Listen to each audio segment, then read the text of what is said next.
இந்த விரல் இருக்கு இல்லையா, இந்த விரலுக்கு வந்து நிறைய அர்த்தங்கள் சொல்லலாம். இது கேள்வி கேட்கிற விரல் சொல்லலாம், குறை சொல்ற விரல்னு சொல்லலாம், மிரட்டுற விரல்னு சொல்லலாம். ஆனா இதே விரல நம்ம இப்படி கீழே காமிச்சோம்னா, நான் இருக்கேன், விரல பிடிச்சுக்கோ, நீ வா அப்படின்னு கூட்டிட்டு போற விரல் இருக்கு இல்லையா, எனக்கு அந்த விரல், எனக்கு அண்ணா ஸ்லாஷ் சித்தப்பா, நம்மளோட கமல் சார் இது ஏற்கனவே சொல்லியிருக்கிறாரு. என் ரூம்ல இருக்கிற போஸ்டர்ல வந்து நான் கமல் சார் போட்டோ வந்து நான் ஒட்டி வச்சிருக்கேன். நாயகன் படம் பார்த்துட்டு மீசையெல்லாம் எடுத்திருக்கேன்.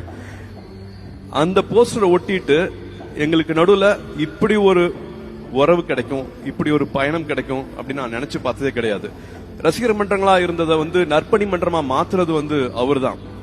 ஒரு கலையில வந்து சலங்கை ஒளி பண்ணிட்டு நாயகன் இவர்தான் பண்றாரா, தேவரமன் இவர்தான் பண்றாரா, காசுக்காக பண்ணவே இல்லை. அந்த கலைக்காக வந்து தன்னைத்தானே எவ்வளவு உயர்த்திக்கலாம், மற்றபடி மற்றவங்களை எப்படி இன்ஸ்பயர் பண்ணலாம் அப்படிங்கறது மட்டுமே வந்து நான் அவர் அப்படிதான் பார்த்தேன். நான் வேற தொழிலா இருந்தா கூட எனக்கு அவர் தான் எனக்கு இன்ஸ்பிரேஷன் இருப்பாரு. நான் உயர்றதுக்கு, நான் வளர்றதுக்கு, நான் ஒரு இலக்கை தொடர்றதுக்கு என்னைக்குமே அவர் தான் இன்ஸ்பிரேஷன் இருப்பாரு. அவரு திரும்ப சொல்ற மாதிரி, படத்துலயும் சொன்ன மாதிரி, அடுத்த வினாடி ஒழித்து வைத்திருக்கும் ஆச்சரியங்கள் இந்த உலகத்துல ஏராளம்.